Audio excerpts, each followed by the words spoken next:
ipinagpalit sa matalik na kaibigan. Habang ang alak ay dumadaloy sa kanilang tagumpay, ang luha ko ang bumubuhos sa basag kong mundo. 10 taon ng pagsasakripisyo, tinumbasan lang ng isang pirma sa papel. Ngunit sa abo ng aking pagkawasak, isang pangalan ang umalingaw-ngaw. Helga. Hindi ito ang aking katapusan. Ito ang simula ng kanilang pagsisisi. Paano nga bababangon ang isang reyna mula sa sarili niyang guho? At sa gabing ito, sa ating ika-10 anibersaryo, nais kong ipakilala sa inyo hindi lang ang aking asawa, kundi ang tunay na inspirasyon, ang aking muse, ang aking totoong katuwang sa lahat ng tagumpay. Si Bianca Roy. Ang mga salitang yon ay lumabas sa bibig ni Renzo, ang asawa ko, na parang isang matamis na himig. Ngunit para sa akin, ang mga ito ay piraso ng bubog na dahan-dahang tumutusok sa aking puso. Ilang segundo bago ang sandaling iyon, ang mundo ko ay perpekto. Nakatayo ako sa gitna ng marangyang ballroom ng isang hotel sa Makati. Suot ang isang eleganteng damit na pinili naming dalawa. Ang ngiti sa aking labi ay kasing kislap ng mga diamanteng ilaw sa itaas. Sa tabi ko, ang aming munting anghel, si Helena, ang aming 7 taong gulang na anak, na may hawak na isang maliit na bulaklak. Ang lahat ay nasa tamang lugar. Isang larawan ng perpektong pamilya, isang dekada ng pagsasama na ipinagdiriwang. Habang nagsasalita si Renzo sa entablado, ang dibdib ko ay puno ng pagmamalaki. Bawat salita niya tungkol sa pagsisikap at tagumpay ay tagos sa aking kaluluwa. Dahil alam ko, saksi ako sa bawat patak ng pawis at luha. Ngunit ang pagtawag niya sa pangalan ni Bianca, ang matalik kong kaibigan, ang ninang ni Helena, ay isang kidlat na gumuhit sa maaliwalas kong kalangitan. Nakita ko kung paano tumayo si Bianca mula sa kanyang upuan. Ang kanyang pulang bestida ay tila apoy na gumagapang palapit sa entablado. Nakita ko kung paano inilahad ni Renzo ang kanyang kamay at kung paano ito tinanggap ni Bianca nang walang pag-aalinlangan. Magkahawak ang kanilang mga kamay sa ilalim ng liwanag. Isang imahe na dapat sana ay sa amin. Isang kolektibong paghinga, ang tila ninakaw mula sa buong silid na sinundan ng isang mahinang ugong ng mga bulungan. Ang ugong ay lumakas, naging parang libu-libong insekto na umiikot sa aking ulo. Bawat isa ay may dalang lason ng panghuhusga. Ang tibok ng puso ko ay naging isang mabangis na tambol sa loob ng aking dibdib. Ngunit sa labas, ako ay naging isang estatwang yelo. Ang init ng dugo ay tila umalis sa aking mukha. Nararamdaman ko ang daan-daang pares ng mga mata na nakatutok sa akin. Ang ilan ay may awa, ang iba ay may halong panunuya. Hindi ko na marinig ang sinasabi nila. Ang tanging nakikita ko na lang ay ang magkahawak nilang mga kamay. Isang simbolo ng kataksilan na ipinangangalandakan sa harap ng lahat.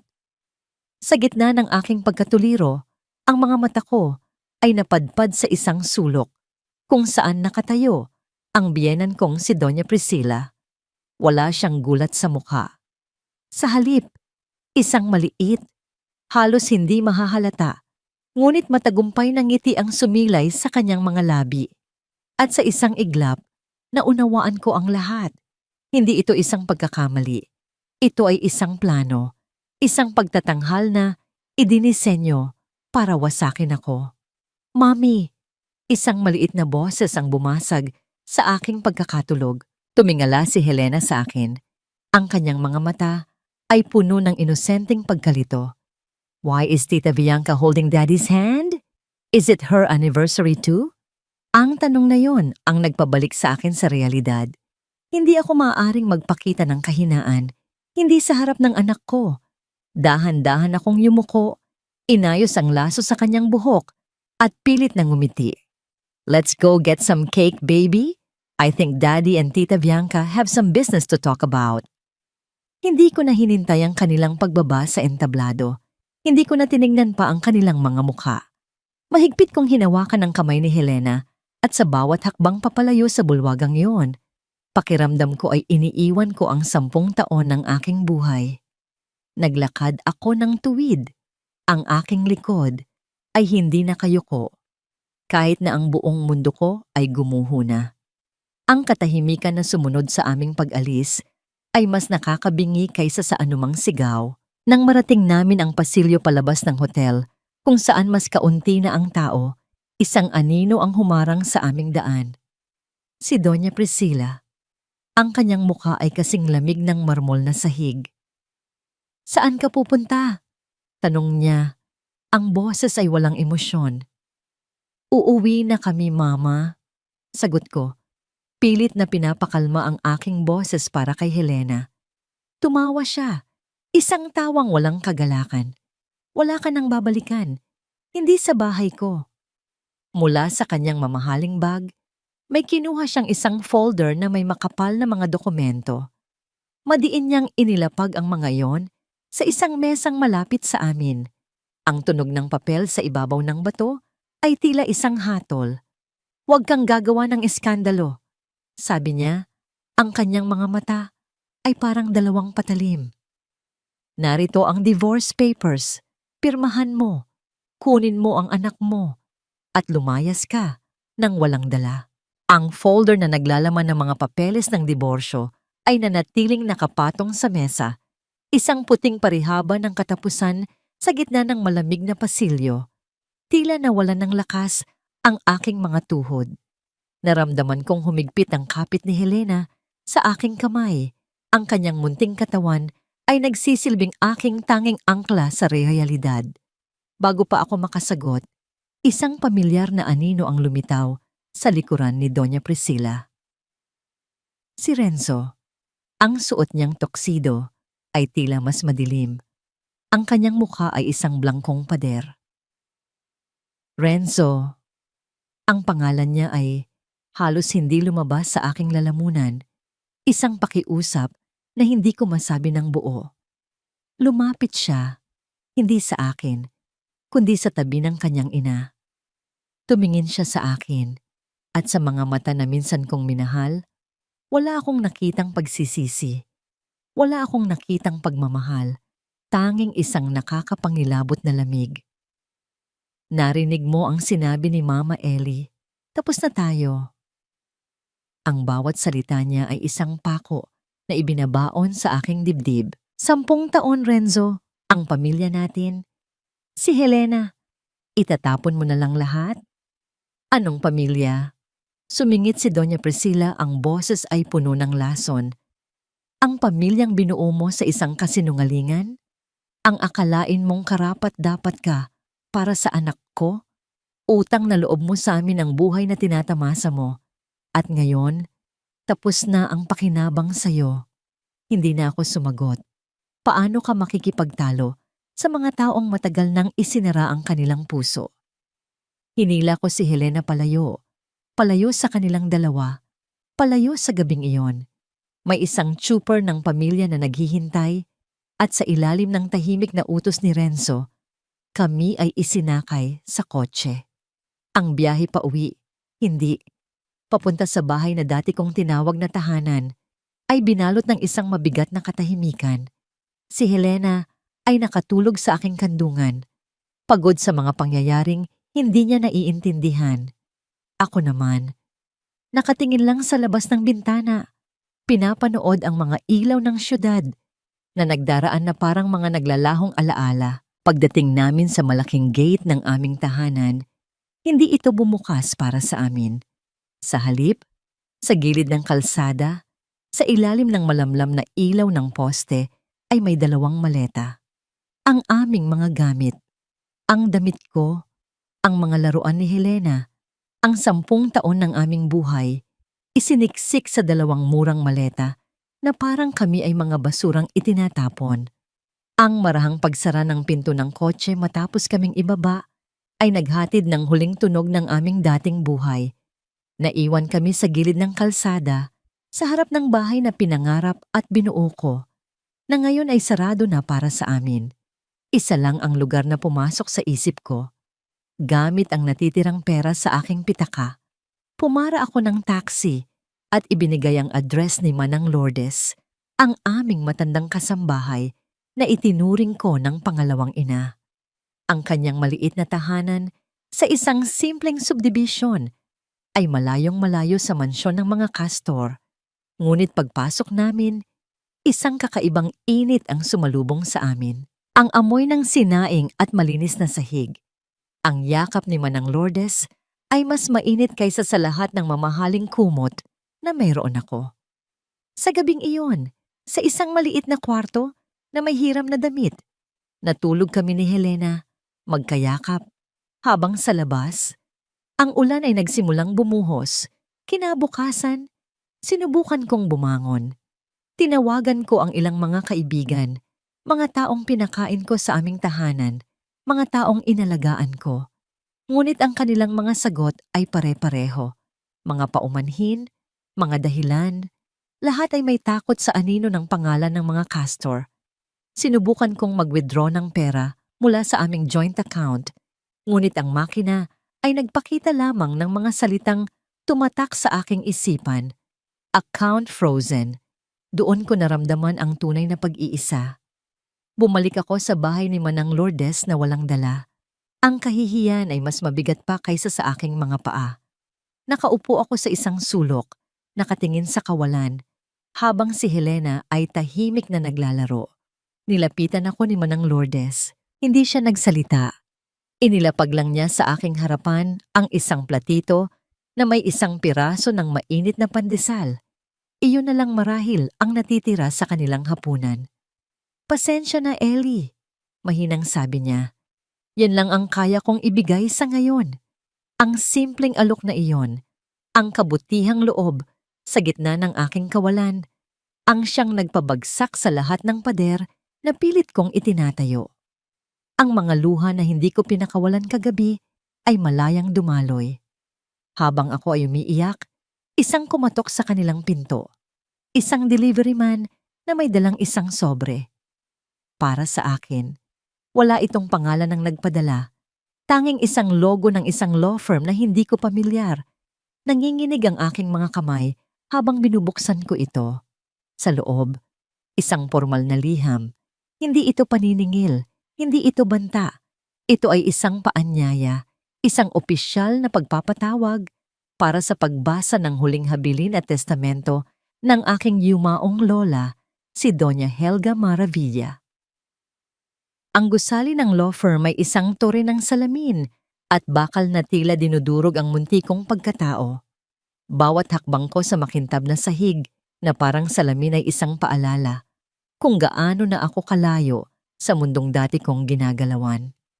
Ang amoy ng mamahaling kahoy, katad, at lumang papel ay nanunuot sa hangin. Pakiramdam ko ay isa akong dayuhan na naligaw sa palasyo ng mga hari. Sa loob ng conference room, isang lalaking nasa kalagitnaan ng kanyang edad ang magalang na tumayo upang salubungin ako.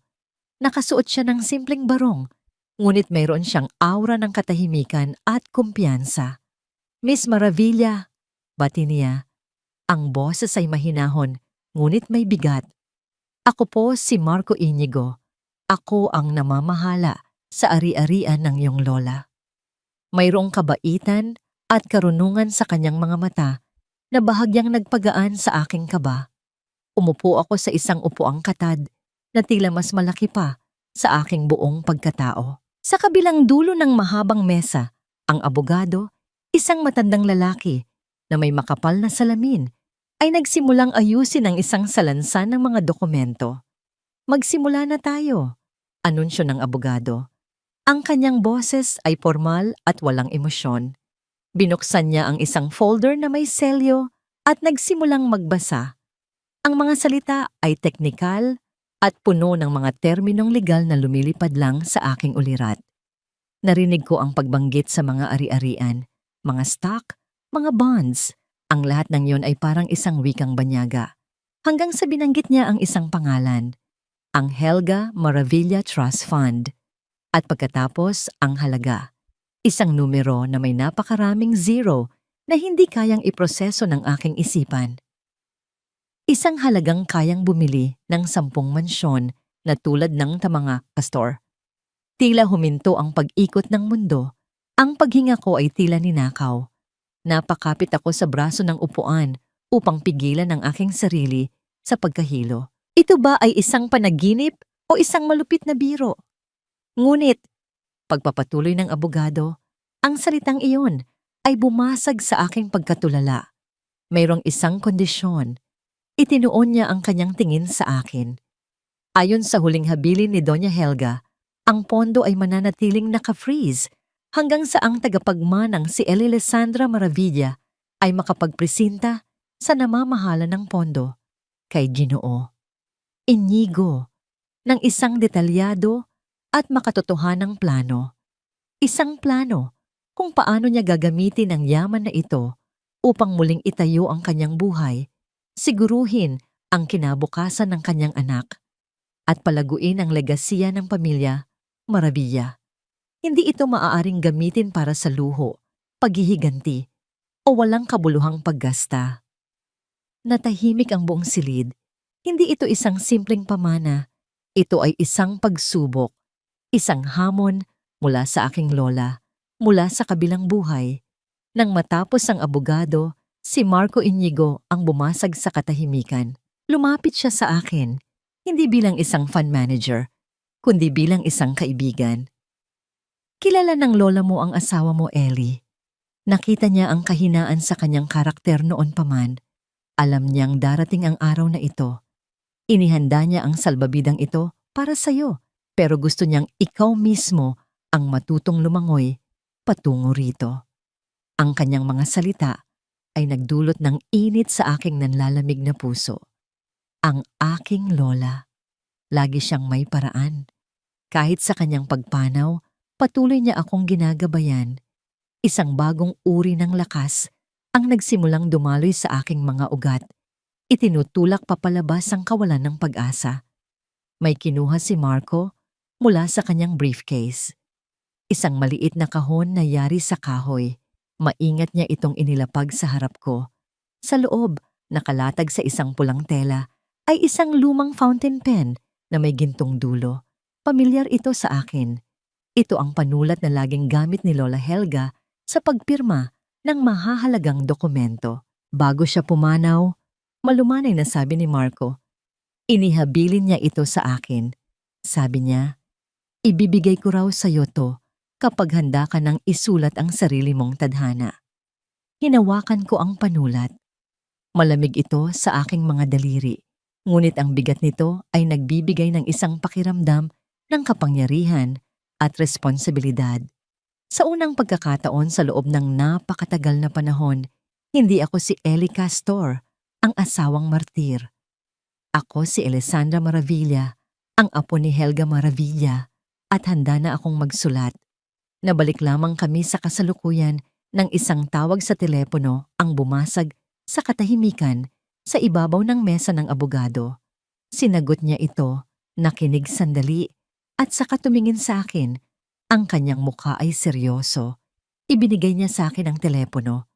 Para sa'yo, ang abogado ni Ginoong Castor. Nanginginig kong inilapit ang telepono sa aking tainga.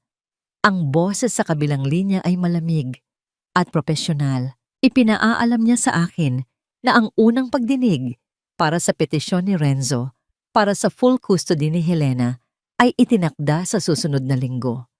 Ang loob ng korte ay malamig at malawak, at ang bawat munting tunog ay tila umuulit at lumalakas.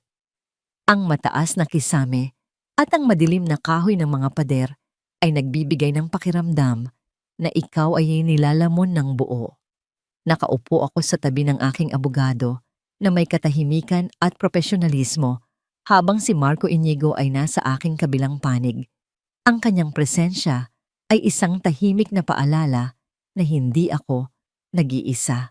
Ngunit sa kabila nito, isang mabangis na kabog sa loob ng aking dibdib ang tanging naririnig ko. Sa kabilang ibayo ng silid, nakaupo si Renzo at si Doña Priscilla kasama ang kanilang pangkat ng mga abogado na tila mga general na handa nang pumatay sa digmaan. Ang abogado ni Renzo, Isang lalaking may mayabang na ngiti.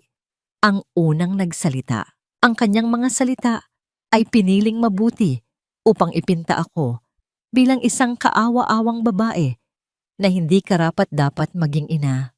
Your Honor, simula niya, ang boses ay puno ng huwad na pakikiramay. Ang aming kliyente, si Ginoong Renzo Castor, ay labis na nababahala para sa kapakanan ng kanyang nag-iisang anak. Matapos ang insidente sa kanilang anibersaryo, ang ina ng bata, si Ginang Alessandra Castor, ay nagpakita ng matinding emosyonal na pagkabalisa. Umalis siya ng walang paalam at sa kasalukuyan, siya ay walang trabaho, walang permanenteng tirahan at umaasa lamang sa kabaitan ng iba. Anong klaseng kinabukasan ang maibibigay niya sa isang bata sa ganoong kalagayan? Bawat salita ay isang sampal. Bawat paratang ay isang dagok na nagpapakirot sa aking kaluluwa.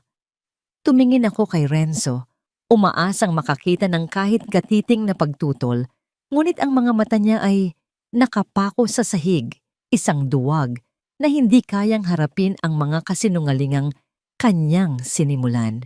Si Doña Priscilla naman ay direktang nakatingin sa akin, isang mapanuyang ngiti ang nakaguhit sa kanyang mukha. Naramdaman ko ang pag-init ng aking mga pisngi, isang galit na nagsisimulang umakyat mula sa aking sikmura. Ikinuwayom ko ang aking mga kamao sa ilalim ng mesa upang pigilan ang mga ito sa panginginig. Nang pagkakataon na ng aming panig, mahinahong tumayo ang aking abogado. Your Honor, ang mga paratang na yan ay hindi lamang walang basihan, kundi isang malisyosong pagtatangka na yurakan ang pagkatao ng aking kliyente. Kalmado niyang inilatag ang aming mga argumento. Ngunit ang tunay na sandata ay lumabas nang ipakita niya ang mga dokumento na nagpapatunay sa aking pagkatao bilang nag-iisang tagapagmana ng Helga Maravilla Trust Fund. Hindi niya binanggit ang eksaktong halaga. Ginamit niya ang mga salitang isang malaki at matatag na instrumentong pampinansyal na may sapat na kakayahang tustusan hindi lamang ang kasalukuyang pangangailangan ni Helena Castor, kundi pati na rin ang kanyang kinabukasan, kasama na ang kanyang edukasyon hanggang sa kolehiyo, at higit pa. Isang biglaang katahimikan ang bumalot sa korte. Nakita ko ang pagkawala ng mayabang na ngiti sa mukha ng abogado ng mga Castor. Nakita ko ang pagkalito at gulat sa mukha ni Renzo nang sa wakas ay mag-angat siya ng tingin. At sa mukha ni Doña Priscilla, ang panunuya ay napalitan ng isang madilim na ulap ng galit at hindi paniniwala. Ang kapangyarihan sa silid ay biglang nagbago ng direksyon. Matapos ang ilang sandali ng deliberasyon, ang hukom ay nagbigay ng kanyang desisyon. Batay sa mga dokumentong ipinakita, malinaw na may kakayahang pinansyal ang ina. Sa makatuwid, ang pansamantalang kustodiya ng bata ay ipinagkakaloob kay Ginang Alessandra Maravilla. Ang ama ay magkakaroon ng karapatang dumalaw sa ilalim ng mga kondisyon na itatakda ng korte. Isang malaking bigat ang tila inalis sa aking mga balikat. Huminga ako ng malalim sa unang pagkakataon mula nang magsimula ang pagdinig. Isang maliit na tagumpay, ngunit para sa akin, ito ay kasing halaga ng buong mundo. Habang kami ay naglalakad palabas ng korte, ang aking puso ay magaan, puno ng bagong pag-asa. Ngunit habang naglalakad kami sa pasilyo, sinadya ni Doña Priscilla na magkasalubong ang aming landas. Huminto siya sa aking tabi, sapat na malapit para marinig ko ang kanyang bulong, isang ahas na gumagapang sa aking tainga. Enjoy your small victory, sabi niya. Ang bawat salita ay may bahid ng pangako ng panganib. Tignan natin kung sino ang mas matibay. Ang mga salita ni Doña Priscilla ay isang laso na nanatili sa aking isipan sa mga sumunod na araw, isang malamig na paalala na ang maliit na tagumpay sa korte ay simula pa lamang ng isang mahabang digmaan. Ngunit sa halip na magpatalo sa takot, ginamit ko ito bilang panggatong. Ang unang hakbang ay seguridad.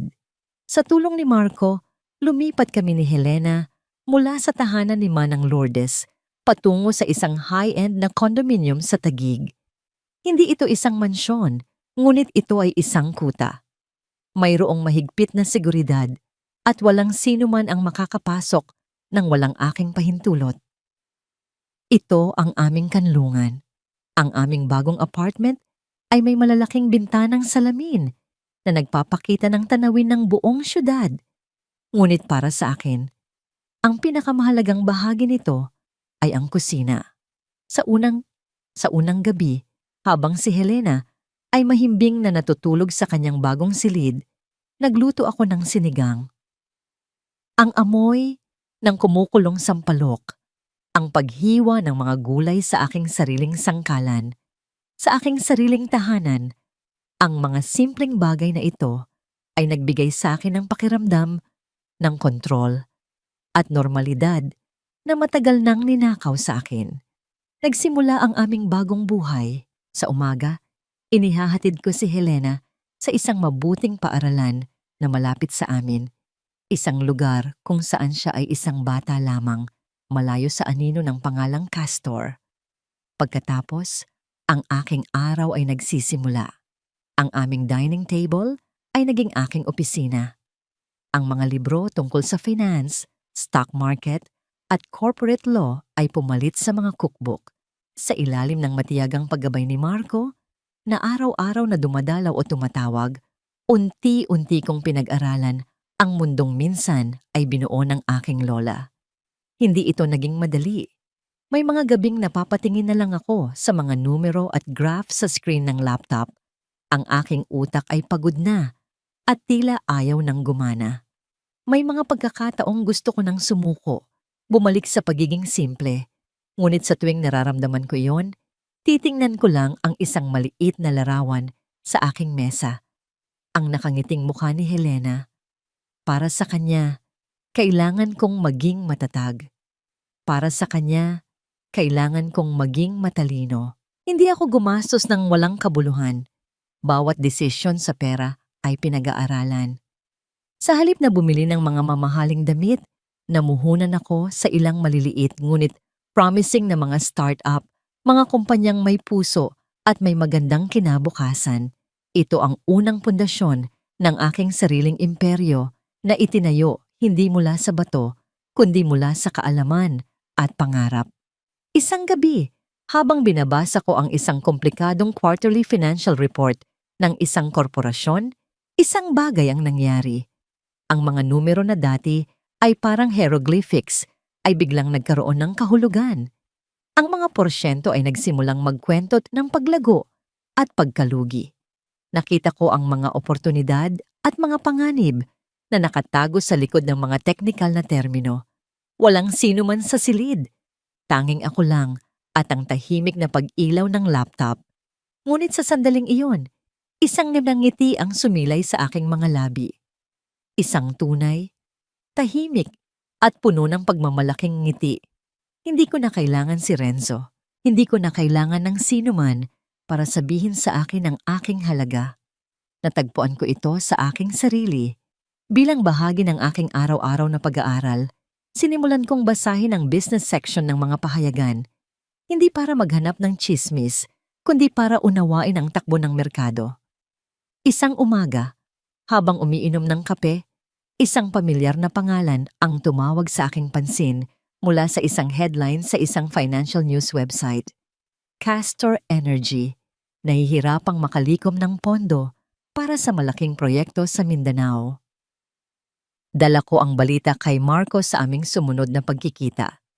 Inilatag ko sa mesa ang tablet kung saan nakabukas ang artikulo tungkol sa Castor Energy. Nakita mo na ba ito? Tanong ko. Pilit na pinapanatiling neutral ang aking boses na parang isa lamang itong ordinaryong usaping pangnegosyo. Tumingin si Marco sa screen, ngunit hindi ko nakita sa kanyang muka ang gulat na inaasahan ko. Sa halip, isang malalim na pagbuntong hininga ang kanyang pinakawalan na parang isang bagay na matagal na niyang hinihintay ay sa wakas ay dumating na. Oo, Ellie. At sa tingin ko, oras na para malaman mo ang buong kwento. Mula sa kanyang katad na briefcase, hindi mga modernong folder o laptop ang kanyang inilabas, kundi isang luma, makapal na ledger na nababalutan ng maitim na balat. Ang amoy ng lumang papel at tinta ay kumalat sa hangin nang buksan niya ito. Ang mga pahina ay kulay kape na sa katagalan at ang mga nakasulat dito ay nasa pamilyar na eleganteng sulat kamay ng aking lola. Ano yan? Tanong ko. Ito ang tunay na kasaysayan ng Castor Energy. Sagot ni Marco. Ang kanyang mga daliri ay marahang dumadampi sa mga pahina na para bang ang mga ito ay sagrado. Noong sinisimulan pa lang ni Renzo ang kanyang kumpanya, 10 taon na ang nakalipas, puno siya ng ambisyon, pero wala siyang sapat na puhunan. Ang mga bangko ay nag-aalinlangan. Ang mga investor ay hindi patiwala sa kanya. Tumango ako. Naaalala ko ang mga gabing iyon. Ang mga gabing halos hindi kami natutulog, gumagawa ng mga proposal. Naaalala ko kung paano ko ibinenta ang ilan sa aking mga alahas. Pamana pa, mula sa aking ina, para lamang may maipandagdag sa kanilang munting pondo. Iyon ang kwentong alam ko. Iyon ang sakripisyong ipinagmalaki niya sa akin. Ang hindi mo alam, Ellie, pagpapatuloy ni Marco ay may isang foreign investor na biglang nagpakita ng interes. Isang kumpanya mula sa Panama na nagbigay sa kanya ng malaking halaga, sapat para masimulan ang lahat. Iyon ang naging pundasyon ng lahat ng tinatamasa niya ngayon. Tumingin siya sa aking mga mata at sa sandaling iyon, alam kong babaguhin ng mga susunod niyang salita ang lahat. Walang foreign investor, Ellie. Ang kumpanya sa Panama ay isang shell corporation na itinayo ng lola mo. Ang puhunan na nagtayo sa Castor Energy ay hindi galing sa kung kanino, kundi galing mismo sa dugot pawis ng mga Maravilla. Isang matinding katahimikan ang bumalot sa akin. Ang hangin ay tila nawala sa aking mga baga. Ang lahat ng alaala ng aming pinagsamahan ay biglang naging isang malaking kasinungalingan. Ang pagbebenta ko ng alahas, ang pagtitipid, ang pag-aalala, lahat ay isang palabas. Ginawa niya akong isang hangal na naniniwala sa isang kwento ng pagsisikap, habang ang totoo, ang perang ginagamit niya ay galing sa pamilya ko. Ang lahat ng panunumbat ni Doña Priscilla tungkol sa utang na loob ko sa kanila ay isang kabalintunaan. Sila ang may utang sa amin mula pa sa simula. Isang malamig na galit, mas malalim at mas matindi kaysa sa naramdaman ko noong gabi ng anibersaryo, ang nagsimulang gumapang sa aking sistema. Hindi lang ito tungkol sa kataksilan sa pag-ibig. Ito ay tungkol sa pandaraya, sa aking buong pagkatao. Hinayaan ako ni Marco na namnamin ang lahat ng yon. Nang makita niyang ang aking mga luha ay napalitan na ng isang matatag na determinasyon. Mayroon pa siyang isang huling dokumentong inilabas mula sa kanyang briefcase. Sariwa pa ang tinta nito, hindi tulad ng lumang ledger. Ang utang na iyon ay may maturity date, Ellie, at malapit na itong dumating, sabi niya. Sa mga nakalipas na buwan, habang ikaw ay nag-aaral, ang pondo ay tahimik na kumikilos. Binili natin ang mga maliliit na utang ng Castor Energy mula sa ibang mga bangko. At noong nakaraang linggo, legal nating nakuha ang kontrol sa orihinal na utang mula sa kumpanya sa Panama. Inilapag niya ang papel sa aking harapan. Ito ay isang summary ng lahat ng financial liabilities ng Castor Energy. At sa ilalim ng listahan ng mga pinagkakautangan, isang pangalan ang nakatala bilang may hawak ng pinakamalaking porsyento. Hindi isang bangko, hindi isang korporasyon. Ang nakasulat ay The Helga Maravilla Trust Fund. Ang ibig sabihin nito, pagtatapos ni Marco, ang kanyang boses ay kalmado ngunit may diin, ay ikaw na ngayon, Ellie, ang pinakamalaking pinagkakautangan ng iyong dating asawa. Ang conference room ng Castor Energy ay nababalot ng isang tensyon na halos mahahawakan mo sa hangin. Nakaupo sa paligid ng mahabang mesa na gawa sa mahogany, ang mga kinatawan ng iba't ibang bangko at institusyong pampinansyal, mga lalaking nakasuot ng haling Amerikana na may mga mukhang seryoso at walang pasensya. Sila ang mga pating na naamoy ang dugo sa tubig. Sila ang mga buwitreng naghihintay sa pagbagsak ng kanilang biktima. Sa kabisera ng mesa, nakatayo si Renzo. Pilit niyang ipinapakita ang isang imahe ng kontrol at kumpiyansa. Ngunit ang manipis na butil ng pawis sa kanyang noo at ang paraan ng mahigpit niyang pagkakahawak sa isang panulat ay nagbubunyag ng kanyang tunay na nararamdaman. Si Bianca ay wala roon. Sa mundo ng malalaking pera, ang mga muse ay walang lugar.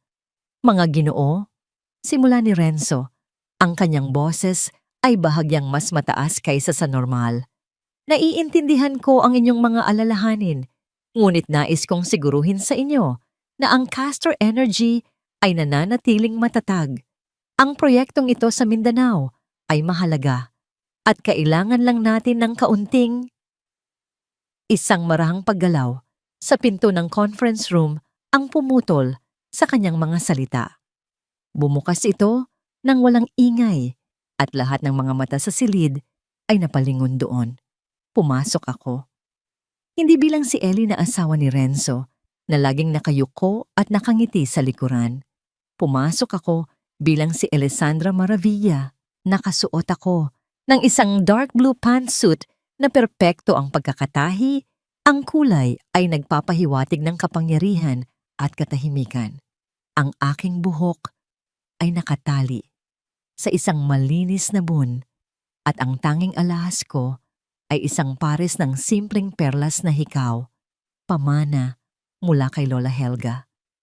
Sa aking tabi, si Marco Inigo, ang kanyang presensya ay nagdaragdag ng bigat at kredibilidad sa aming pagdating. Ang aking puso ay tumitibok na parang isang kabayong tumatakbo, ngunit ang aking mukha ay isang kalmadong lawa. Naglakad ako papasok sa silid na parabang pag-aari ko ito.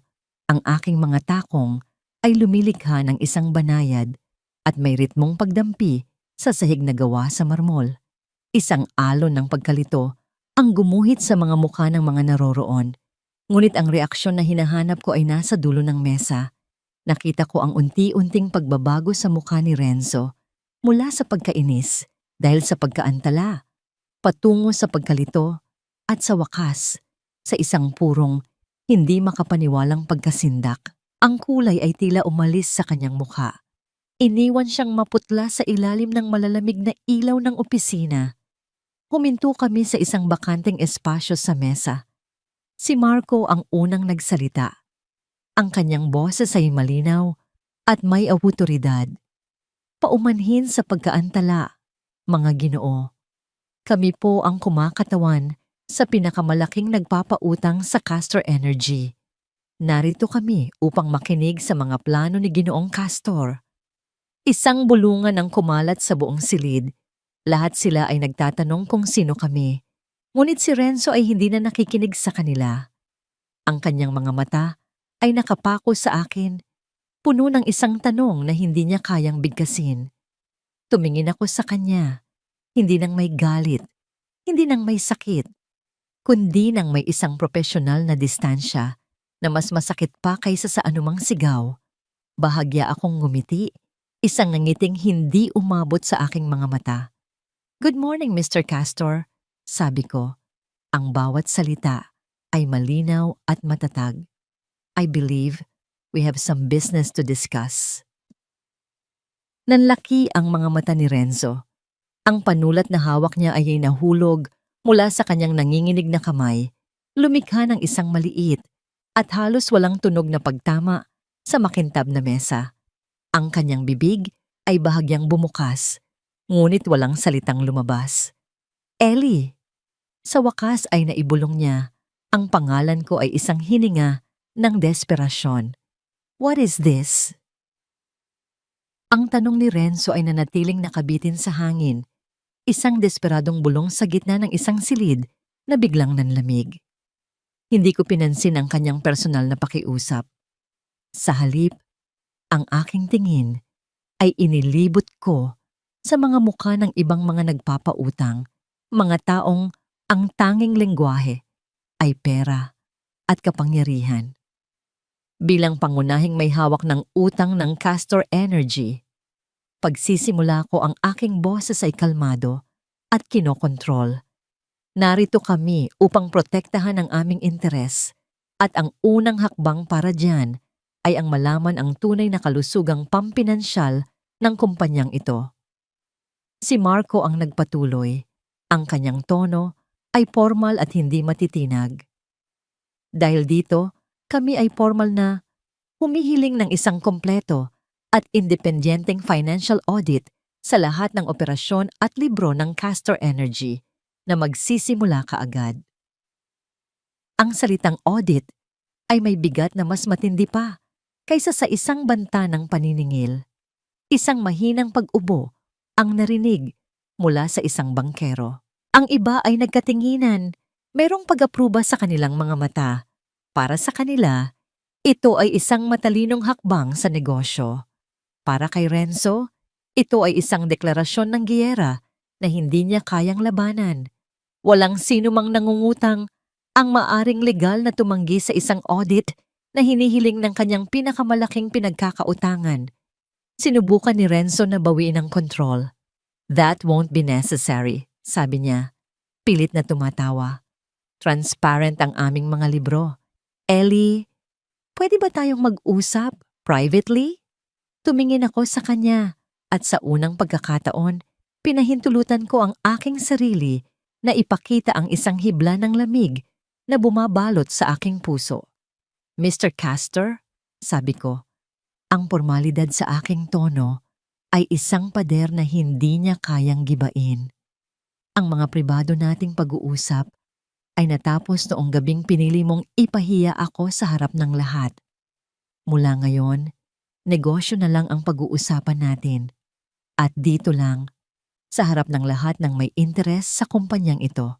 Isang biglaang katahimikan ang muling bumalot sa silid. Ang aking mga salita ay isang malinaw na paghatol at walang sino man ang nangahas na sumaluungat. Ang mga bangkero na kanina ay nag-aalinlangan ay sunod-sunod na tumango bilang pagsang-ayon sa aking hiling. Ang audit ay magpapatuloy. Ang pagpupulong ay natapos nang walang resolusyon. Iniwan si Renzo na nakaupo sa kanyang silya, isang haring nawalan ng kaharian sa loob mismo ng kanyang palasyo. Hindi na nag-aksaya ng panahon si Marco. Kinabukasan, isang pangkat ng mga auditor, mga taong hindi kilala at walang kinikilingan ang dumating sa opisina ng Castor Energy. Sila ay kumilos nang may tahimik na kahusayan na parang mga siruhanong maingat na hinihiwa ang bawat layer ng kasinungalingan. Ako ay nanatili sa aking apartment, ang aking sariling command center, kung saan gabi-gabi ay dinadala sa akin ni Marco ang mga ulat ng kanilang mga natuklasan. Sa una, ang mga nahanap nila ay mga bagay na inaasahan ko na. Mga maluhong hapunan sa mga mamahaling restaurant, mga biyahe sa ibang bansa na nakatala bilang business trips. Lahat kasama si Bianca. Isang resibo para sa isang mamahaling kwintas na nakapangalan kay Bianca Rowe ay nakatala bilang client appreciation gift. Habang tinitignan ko ang mga kopya ng resibo, wala akong naramdamang kirot, wala nang selos. Ang naramdaman ko ay isang malamig na awa. Ganito na pala siya kababaw. Ganito na pala siya kawalang ingat. Ngunit habang lumalalim ang audit, ang mga natutuklasan nila ay nagiging mas madilim. Mga kontratang pabor sa mga kaibigan, mga proyektong may sobrang laking budget, mga desisyong naglagay sa kumpanya sa malaking panganib para lamang sa pansariling kapakinabangan. Bawat papel na inilalatag ni Marco sa aking mesa ay isang karagdagang pako sa kabaong ng imperyo ni Renzo. Isang gabi, habang tinutulungan ko si Helena sa kanyang takdang aralin sa sining, isang tawag mula kay Marco ang dumating. Ang kanyang boses sa kabilang linya ay iba. Nawala ang kanyang karaniwang kalmadong tono. Mayroon itong bigat at pagkaapura. Ellie, sabi niya, kailangan mong makita ito. Magpapadala ako ng isang secure na file sa iyong email ngayon din. Binuksan ko ang aking laptop. Ilang sandali pa, isang email ang pumasok. Nang buksan ko ang naka-attach na file, ang aking paghinga ay tila tumigil. Hindi ito isang simpleng resibo. Ito ay isang kopya ng isang deed of sale, isang kasulatan ng pagbili ng isang penthouse condominium unit sa isa sa mga pinakamahal na gusali sa buong Maynila. Ang pangalan sa ilalim ng binili ni ay malinaw at hindi maikakaila, Bianca Rowe. Ngunit ang mas nakakagimbal ay ang kasunod na dokumento. Isang bank statement mula sa isang subsidiary account ng Castor Energy, isang account na hindi madalas binabantayan. Nakatala dito ang isang wire transfer ng eksaktong halaga ng condominium unit na ipinadala sa developer ng property. Ang transaksyon ay nakatago sa ilalim ng isang pekeng description. Final payment for consultancy services. Ito na, ang paninigarilyong baril, ang hindi maikakailang ebidensya ng pandarambong. Ilang gabi, matapos matuklasan ng ebidensya, isang tawag mula sa security sa lobby ng condominium ang pumutol sa katahimikan ng aking gabi. Ma'am Ellie, sabi ng boses sa intercom, mayroon po ditong Mr. Renzo at Mrs. Priscilla Castor. Nais po kayong makausap. Papasukin ko po ba sila? Huminga ako ng malalim. Ang digmaan ay dumating na sa aking pintuan. Pabayaan ninyo silang umakyat. Sagot ko. Ang aking boses ay matatag. Ito ay isang pagsubok na kailangan kong harapin, hindi bilang isang biktima, kundi bilang isang reyna sa kanyang sariling kastilyo. Nang bumukas ang pinto ng elevator sa aming palapag, naroon sila. Si Renzo, na tila tumanda ng 10 taon sa loob lamang ng ilang linggo. Ang kanyang mamahaling damit ay gusot at ang kanyang mga mata ay may madilim na bilog sa ilalim. Sa tabi niya, si Doña Priscilla, na sa unang pagkakataon ay nakita kong walang bakas ng kanyang karaniwang pagmamataas. Ang kanyang mukha ay puno ng pag-aalala. Ang kanyang postura ay bahagyang nakayuko. Pinapasok ko sila sa aking apartment. Nakita ko ang kanilang mga mata na mabilis na sinusuri ang lugar. Simple lang ito kumpara sa kanilang mansyon, ngunit malinis, maaliwalas, at puno ng mga larawan ni Helena. Isang tahanan, hindi isang museo ng kayamanan. Ang katahimikan sa pagitan namin ay mabigat, halos masakit. Nakakagulat, si Doña Priscilla ang unang nagsalita. Ang kanyang boses, na dati ay parang latigo, ngayon ay malambot at pilit. Ellie, iha. Pilit siyang ngumiti. Alam kong marami kaming nagawang mali, pero pamilya pa rin tayo. Isipin mo na lang ang kahihiyan na idudulot nito sa pangalan ng mga Castor, sa apelyido ni Helena. Hindi ako umimik. Hinayaan ko siyang magsalita. Hinayaan kong ilabas ang kanyang mga baraha.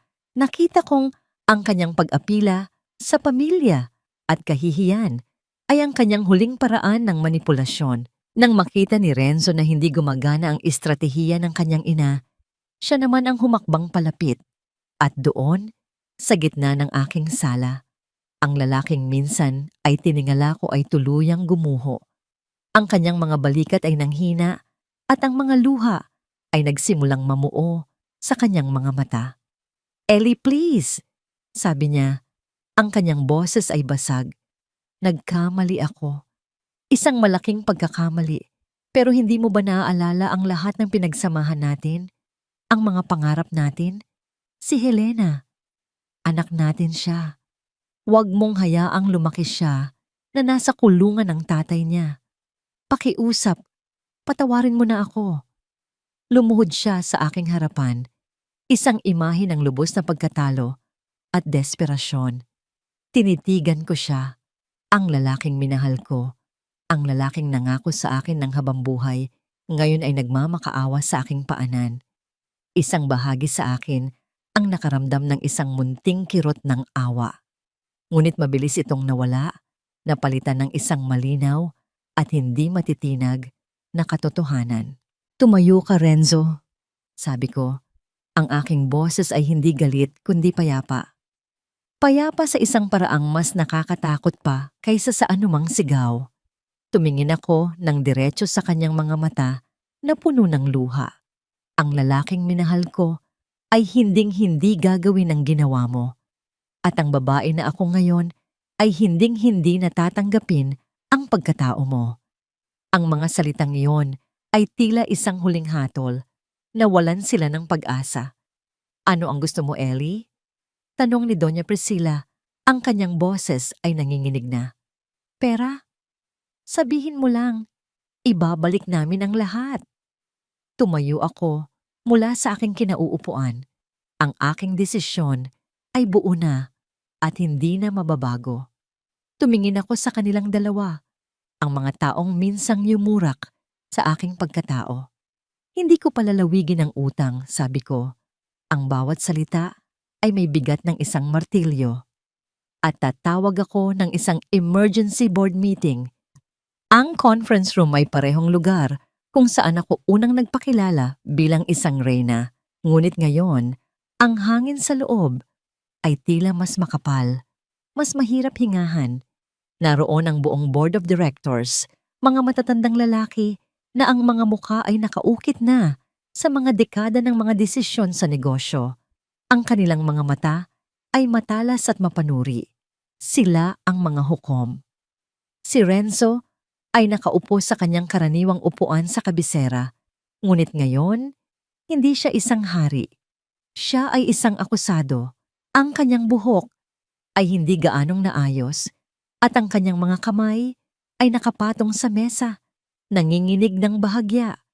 Hindi niya ako tinitignan. Ang kanyang mga mata ay nakapako sa isang basong tubig sa kanyang harapan na para bang iyon ang pinakamahalagang bagay sa buong mundo. Hindi ako ang nagsalita. Sa isang laban na ganito, hindi emosyon ang sandata, kundi mga katotohanan. Si Marco ang tumayo. Ang kanyang presensya ay kalmado at may awtoridad. Inilatag niya sa projector ang mga pangunahing punto ng audit report. Ang bawat slide ay isang suntok, mga gastos na walang katuturan, mga desisyong pabor sa sarili, mga proyektong dehado. Isang marahan na paglipat ng mga papel ang tanging maririnig sa silid habang tinitignan ng mga board member ang kanilang mga kopya. Pagkatapos, inilabas ni Marco ang huling sandata. Ipinakita niya sa screen ang kopya ng deed of sale ng penthouse unit na sinundan ng bank statement na nagpapakita ng wire transfer mula sa isang account ng kumpanya. Isang kolektibong paghinga ang tila huminto sa buong silid. Ang katahimikan ay naging mabigat, halos nakakabingi. Isang malaking halaga ng pera ng kumpanya, sabi ni Marco. Ang kanyang boses ay hindi nagtataas, ngunit tumatagos. Ang ginamit para sa personal na pagbili, na itinago sa ilalim ng isang pekeng transaksyon. Ito, mga Ginoo, ay hindi lamang masamang pamamahala. Ito ay isang malinaw na kaso ng corporate malfeasance. Lahat na mayanin dadobom. Lahat ng mga mata ay bumaling kay Renzo. Ang chairman ng board, isang matandang lalaki na may buhok na kulay pilak ang bumasag sa katahimikan. Renzo?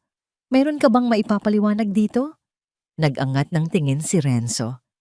Sinubukan niyang magsalita, ngunit ang mga salita ay tila ayaw lumabas. It's a misunderstanding, bulong niya. Ang kanyang boses ay mahina at walang lakas. It was a consultancy fee, advanced payment. Walang naniwala sa kanya. Ang kanyang mga salita ay hungkag at desperado. Sa sandaling iyon, ako naman ang tumayo. Lahat ng tingin ay napunta sa akin. Tumingin ako sa bawat miyembro ng board at sa huli, kay Renzo. Hindi ito tungkol sa aming nakaraan, sabi ko. Ang aking boses ay matatag at walang bahid ng galit. Ito ay tungkol sa kinabukasan ng kumpanyang ito. Tungkol ito sa tiwala ng ating mga empleyado at ng ating mga shareholder. Ang tanong sa ating harapan ngayon ay simple lang. Ilalagay ba natin ang kinabukasan ng Castor Energy sa kamay ng isang taong napatunayang inuna ang kanyang sariling interes kaysa sa kapakanan ng lahat? Umupo ako. Wala na akong kailangang sabihin. Ang ebidensya ang nagsalita para sa akin. Ang mga board member ay nag-usap ng mahina sa kanilang mga sarili. Pagkatapos ng ilang minuto na parang isang kawalang hanggan, ang chairman ay muling nagsalita. Ang kanyang boses ay formal at walang awa. Batay sa mga ebidensyang iprinisinta, ang board ay nagkakaisang bumoto. Epektibo kaagad. Si Ginoong Renzo Castor ay tinatanggal sa kanyang posisyon bilang Chief Executive Officer ng Castor Energy. Ang tunog ng desisyon ay tila isang malakas na pagbagsak sa loob ng silid. Nakita ko ang huling piraso ng pag-asa na umalis sa mga mata ni Renzo. Napayuko siya sa kanyang upuan, isang ganap na talunang tao. Si Bianca, na hindi man lang naroon para ipagtanggol siya, ay kasama niyang babagsak sa ilalim ng isang masusing imbestigasyon. Ang karma ay hindi laging mabilis, ngunit ito ay laging dumarating. Tumayo kami ni Marco. Walang nagsabi ng paalam, walang nakipagkamay. Tahimik kaming lumabas ng conference room, iniwan sa likuran ang mga piraso ng isang nawasak na imperyo. Habang naglalakad kami sa pasilyo patungo sa elevator, napansin ko ang dalawang lalaking nakatayo, malapit sa reception area. Nakasuot sila ng ordinaryong damit, ngunit ang kanilang tindig at ang paraan ng kanilang pagmamasid ay nagsasabing hindi sila mga ordinaryong bisita. Sila ay mga pulis. Ang aming mga mata ay panandaliang nagtagpo at isang bahagyang pagtango mula kay Marco ang nagsabi sa akin ng lahat. Ang hustisya ng kumpanya ay naisagawa na. Ngayon, ang hustisya ng batas naman ang magsisimula. Ang hangin sa Dumaguete ay may dalang amoy ng dagat at kalayaan. Ibang-iba ito sa hangin ng Maynila na laging may kasamang amoy ng aspalto at ambisyon.